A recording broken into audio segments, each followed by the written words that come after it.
साहब के बताए हुए रास्ते पर चलते रहे। लेकिन आज ये दुर्भाग्य है कि समाजवादी पार्टी की तरफ से उम्मीदवार बनकर मेरी बड़ी बहन चुनाव के मैदान में है। डॉक्टर सोनेलाल पटेल की विरासत पर अपना दावा ठोककर आपका समर्थन हासिल करने के लिए आई है और ईवीएम का बटन दबाना चाहती है। किस पर? साइकिल पर। मैं आपसे पूछना चाहती हूं, डॉक्टर सोनेलाल पटेल के मानने वालों से पूछना चाहती हूं, अपने पूरे जीवन में डॉक्टर सोनेलाल पटेल ने क्या कभी किसी दूसरी राजनीतिक पार्टी के सिंबल पे चुनाव लड़ा? जवाब चाहिए मुझे। डॉक्टर सोनेलाल पटेल ने कभी अपनी पार्टी की पहचान के साथ समझौता किया? डॉक्टर सोनेलाल पटेल ने अपने कार्यकर्ताओं के सम्मान के साथ समझौता नहीं किया, अपनी पार्टी की पहचान के साथ समझौता नहीं किया। वो तमाम चुनाव हारे और चाहते तो वो भी किसी साइकिल पर सवार होकर विधायक सांसद बन सकते थे। लेकिन डॉक्टर सोनेलाल पटेल अपने स्वाभिमान, अपने समाज के सम्मान और स्वाभिमान की और सामाजिक न्याय की विचारधारा की लड़ाई लड़ने वाले ऐसे महापुरुष थे जिन्हें अपनी पहचान के साथ, अपने झंडे के सम्मान के साथ समझौता करके किसी दूसरी पार्टी के सिंबल पर चुनाव लड़ने की जरूरत कभी महसूस नहीं हुई।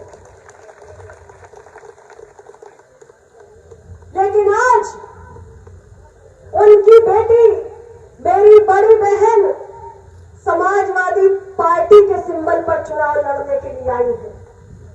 क्यों आई है? क्योंकि डॉक्टर साहब की विचारधारा से उनका कोई लेना देना नहीं। वो अपने पिता के सपनों को तिलांजलि दे चुकी है। अपनी राजनीतिक महत्वाकांक्षा के लिए उन्होंने डॉक्टर साहब के सिद्धांतों और मूल्यों को ताक पर रख दिया है। इसलिए वो साइकिल के चुनाव निशान पर लड़ने के लिए आई है। उनके पास अपना सिंबल है। आदरणीय माता कृष्णा पटेल जी लिफाफे के चुनाव निशान पे प्रतापगढ़ की उस सीट पर चुनाव लड़ रही है जहां से अनुप्रिया पटेल की पार्टी का सिटिंग विधायक था। पल्लवी जी के सामने क्या मजबूरी है कि वो साइकिल के चुनाव निशान पे चुनाव लड़ने आई है।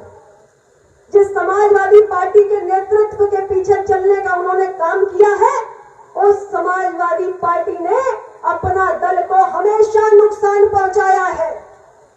2002 में जब डॉक्टर सोनेलाल पटेल जी जीवित थे, उस वक्त हमारे 4 विधायक जीते थे। सोचिए आप, लेकिन समाजवादी पार्टी ने उन 4 विधायकों को तोड़ने का काम किया था। सोचिए अपने दल को कितना बड़ा झटका देने का काम किया था। और इन्हें कोई प्रेम नहीं है डॉक्टर सोनेलाल पटेल जी से। 2009 में डॉक्टर सोनेलाल पटेल जी का दुखद निधन हुआ। 2012 में समाजवादी पार्टी की सरकार थी। अगर इन्हें डॉक्टर सोनेलाल पटेल के संघर्षों के प्रति कोई सम्मान का भाव होता तो ये भी चाहते डॉक्टर सोनेलाल पटेल की स्मृति में बहुत कुछ कर सकते थे, जैसा माननीय प्रधानमंत्री नरेंद्र मोदी जी ने किया। आपकी बेटी अनुप्रिया पटेल जब गई माननीय प्रधानमंत्री जी के पास, मैंने उनसे कहा कि मेरे पिता ने, अपना दल के संस्थापक ने प्रतापगढ़ की धरती पर सामंतवाद के खिलाफ लड़ाई लड़ी है। जब मैं स्वास्थ्य राज्य मंत्री थी तो उस प्रतापगढ़ में एक मेडिकल कॉलेज का निर्माण शुरू हुआ। तो मैं आपसे आग्रह करती हूँ माननीय प्रधानमंत्री जी, डॉक्टर सोनेलाल पटेल जी के नाम पर उस मेडिकल कॉलेज का नामकरण होना चाहिए। सामंतवाद के खिलाफ जो झंडा बुलंद किया था डॉक्टर साहब ने, उनकी विचारधारा, उनके संघर्ष, उनके तपस्या को सम्मान देते हुए आपको ऐसा करना चाहिए। और माननीय प्रधानमंत्री जी की मैं आभारी हूँ, उन्होंने मेरी उस आग्रह को स्वीकार किया और स्वयं उस मेडिकल कॉलेज का नामकरण करने की घोषणा के साथ उसका लोकार्पण किया। फूलपुर लोकसभा से डॉक्टर साहब चुनाव लड़ते थे। आज 25 किलोमीटर लंबा मार्ग डॉक्टर सोनेलाल पटेल जी के नाम को समर्पित है। हम चाहते हैं डॉक्टर साहब का नाम जिंदा रहे और नई ऊंचाइयां छुए। समाजवादी पार्टी की पूर्ण बहुमत की की सरकार थी। अगर डॉक्टर साहब के प्रति कोई सम्मान होता तो उनके लिए भी उनकी स्मृति में कोई काम करना कठिन बात नहीं थी। लेकिन उन्हें अपना दल से कोई लेना देना नहीं है, ना अपना दल वालों से कोई लेना देना है। उनके लिए अपना दल आंख की किरकिरी है और अपना दल को नुकसान पहुंचाने के लिए मेरा दुर्भाग्य है, ये मेरे मन की पीड़ा है। मैं आपसे कह रही हूँ कि मेरी बड़ी बहन ही उनको मिल गई एक मोहरे के रूप में कि अपना दल को नुकसान पहुंचाना है, डॉक्टर सोनेलाल पटेल की विचारधारा को ध्वस्त करना है, तो उनकी ही एक बेटी को आगे कर दो और साइकिल के सिंबल पे बैठा के दौड़ा दो चुनाव के मैदान में। मैं आज आपके बीच ये गुजारिश लेकर आई हूं कि आप डॉक्टर साहब के सपनों के साथ न्याय कर सकते हैं। मेरी बड़ी बहन है, लेकिन उन्होंने माता जी को भी सदैव भ्रमित किया। मैंने बहुत कोशिश की, तमाम प्रस्ताव दिए, बहुत बार बात की कि माता जी हमारे साथ आए, हमारा मार्गदर्शन करें, पार्टी का नेतृत्व करें, लेकिन इन्होंने कभी उन्हें हमारे साथ खड़ा नहीं होने दिया।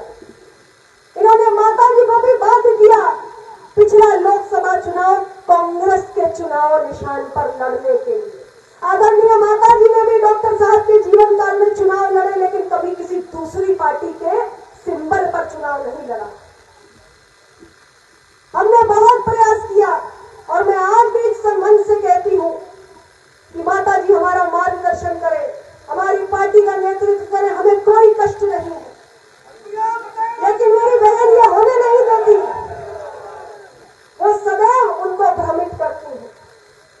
उन्होंने परिवार के अंदर अपनी छोटी बहन का भी हक मार लिया, पिता की सारी संपत्ति की वसीयत अपने नाम पे करा ली। मैं चाहती हूँ कि जब आपके बीच में आए तो आप उनसे सवाल पूछिए कि माता जी को कांग्रेस पार्टी के सिंबल पर चुनाव क्यों लड़वाया, अपनी छोटी बहन की संपत्ति पर उन्होंने कब्जा क्यों किया, अपने नाम पर वसीयत क्यों करवा ली और समाजवादी पार्टी के चुनाव निशान पर चुनाव क्यों लड़ रही है। मैंने आज तक आपसे ये बात नहीं कही। आज मैं आपसे कह रही हूँ कि 2014 में जब मैं सांसद बनी, मेरी बहन ने मेरे खिलाफ झूठा मुकदमा दर्ज करा दिया। मेरी बहन ने मेरे खिलाफ झूठा मुकदमा दर्ज करा दिया कि मेरी संसद सदस्यता रद्द हो जाए और उनको सांसद बनने का अवसर मिल जाए। मैंने कभी ये बात बाहर नहीं कही, क्योंकि मैं नहीं चाहती थी कि मेरे परिवार के अंदर की उनकी उसकी प्रतिष्ठा के साथ कोई खिलवाड़ हो। मैं उस बात पर भी शांत रही। लेकिन मैं आज आपको बताना चाहती हूँ कि एक बड़ी बहन का फर्ज होता है अपने छोटों का ख्याल रखना, अपने छोटों को स्नेह करना, अपने छोटों का मनोबल बढ़ाना। ये नहीं कि एक छोटी बहन की संपत्ति की अपने नाम वसीयत करा लो, एक छोटी बहन के खिलाफ झूठा मुकदमा करा दो। ये जब अपने परिवार के अंदर बिखराव पैदा कर रही है तो ये आपके स्वाभिमान की रक्षा क्या करेंगी, ये मैं आपसे कहने आई हूं। आपको सोचना चाहिए, क्योंकि मैं चाहती हूं कि आप और झूठ और सच के बीच अंतर करें, आप सही और गलत के बीच में फर्क जाने। डॉक्टर सोनेलाल पटेल के सपनों को गिरवी रखने वाली बेटी का चुनाव करता है या डॉक्टर सोनेलाल पटेल की विचारधारा को बुलंदियों पर ले जाने वाली बेटी का हाथ आपको पकड़कर आगे बढ़ाना है, ये फैसला मैं आप पर छोड़ती हूँ। मैं तो सिर्फ आपके बीच अपनी बात कह सकती हूँ और वही कहने के लिए आज मैं आपके बीच में आई हूँ। यहां से निश्चित रूप से एनडीए के प्रत्याशी केशव प्रसाद मौर्य जी हैं। मुझसे पद में भी बड़े हैं, उम्र में भी बड़े हैं, अनुभव में भी बड़े हैं। मैं उनका आदर भी करती हूँ, लेकिन आज वो भी मेरी बात को अन्यथा न लेना, मंच पर आसीन कोई भी व्यक्ति अन्यथा ले। मैं आपके बीच सिर्फ इतना कहने आई हूँ, 27 तारीख को ईवीएम मशीन का बटन दबाने से पहले आप सिर्फ इतना याद रखिएगा कि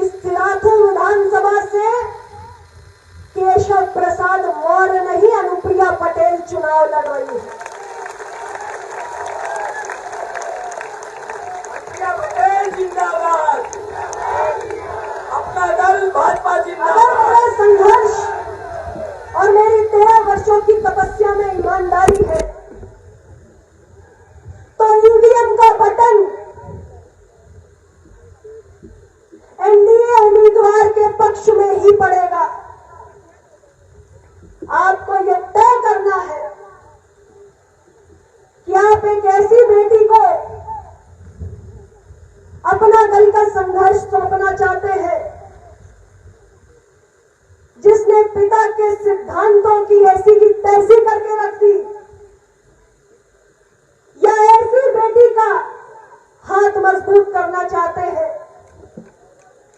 जिसने अपने पिता के शब्दों को, अपने पिता की विचारधारा को अपने जीवन का पहला और अंतिम संकल्प मानकर चलने का काम किया है। यह फैसला आपको करना है। मैं इससे ज्यादा आज आपके बीच कुछ नहीं कहना चाहती। 27 तारीख आपके बीच अनुप्रिया पटेल चुनाव के मैदान में है, ये याद रखिएगा। इन्हीं शब्दों के साथ आप इतनी बड़ी संख्या में यहां पर आए, मैं आपका हृदय से आभार व्यक्त करती हूं और एक महत्वपूर्ण घोषणा करना चाहती हूं। कौशाम्बी में 23 फरवरी दिन बुधवार को माननीय प्रधानमंत्री श्री नरेंद्र मोदी जी की मंझनपुर पुलिस लाइन के पीछे मैदान में बड़ी जनसभा होने जा रही है। आप सभी भारी से भारी संख्या में माननीय प्रधानमंत्री जी के विचारों को सुनने के लिए वहां पर पहुंचे। इन्हीं शब्दों के साथ बहुत बहुत धन्यवाद।